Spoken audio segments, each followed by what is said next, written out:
As iPhone 10 unboxings and reviews flood your subboxes, CaviteTech is here to mix things up a little bit. Smartphones are getting pricier as time goes by, and let's go back to 2016, where 18:9 screens weren't a thing, and headphone jacks are still a thing. Here's my better late than never review of the Asus ZenFone 3 5.2.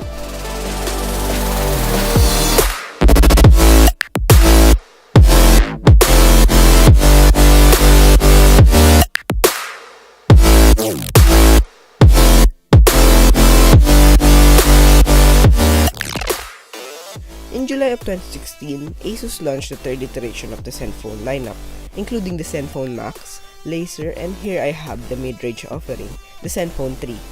I've had this since December of 2016, and months passed. I think it's time for a full review. Design-wise, it has a 2.5D front and back glass stylized with the Asus concentric circle. You can pick from Sapphire Black, Moonlight White, and Shimmer Gold, and I chose the black to reduce the visibility of the fingerprint smudges. And trust me, this is a fingerprint magnet, but on the bright side, it's pretty lightweight, just weighing under 144 grams. On the top lives the headphone jack, on the bottom houses the USB Type-C port, which is Quick Charge 2.0 enabled.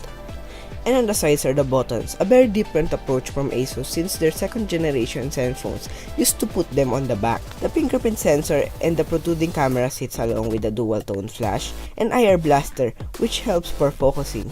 More on that later. Flipping it over reveals the 5.2-inch Super IPS display. That is a 1080p panel which is edge-to-edge glass with a 2.5D curve.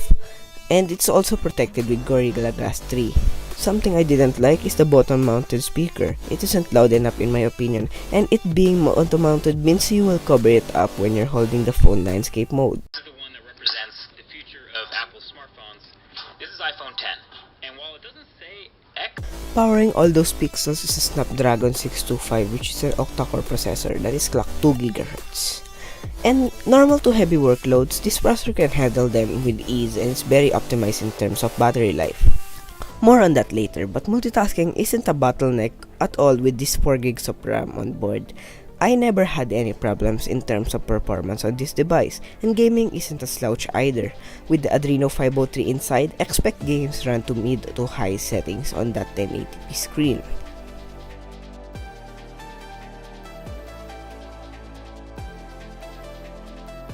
Now that's out of the way, let's talk about software. Out of the box it came shipped with Android Marshmallow and I'm already updated it to Nougat.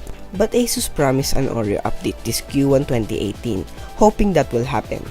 ZenUI is still not my favorite user interface, but at least they decreased their bloatware by a ton. I rock ZenUI Launcher as my main setup and use Line's icon pack to keep it simple, along with the black Batman background to reduce the battery usage. But that's just my own preferences. You can love or hate ZenUI, but at least Android gives you the customization you want from a phone. 64 GB of storage came standard with the phone, and you can add up to 128 GB more through the microSD card slot, which is actually a hybrid slot. Here you can store plenty apps, games, files, photos, and videos. Speaking of photos and videos, the rear and front cameras are excellent, much more than I expected from a mid-range smartphone. On that rear has that 16-megapixel protruding camera which incorporates a Sony IMX sensor.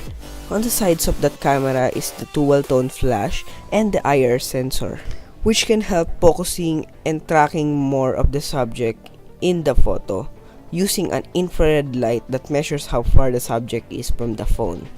But anyways, here are some samples of the rear and front 8-megapixel camera. Take a look for yourself.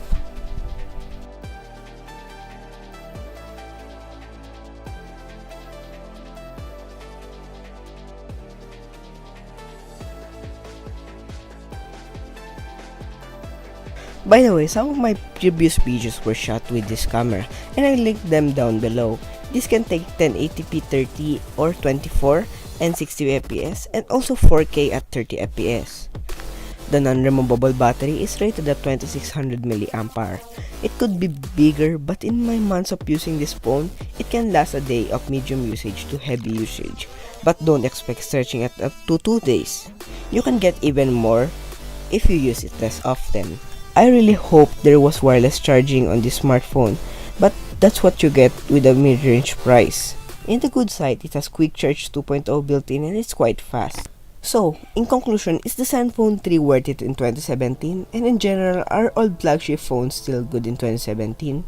The Asus ZenFone 3 is one of Asus' best-selling phone of the past year, following the ZenFone 2. With decent specs, good design, and a camera that I can't believe this good, I think it's safe to say that the ZenFone 3 series is still worth it in 2017, especially with the drop prices.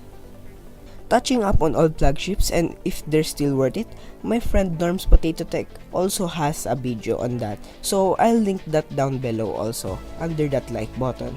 So that's about it guys, thanks for watching and I'll see you on the next video.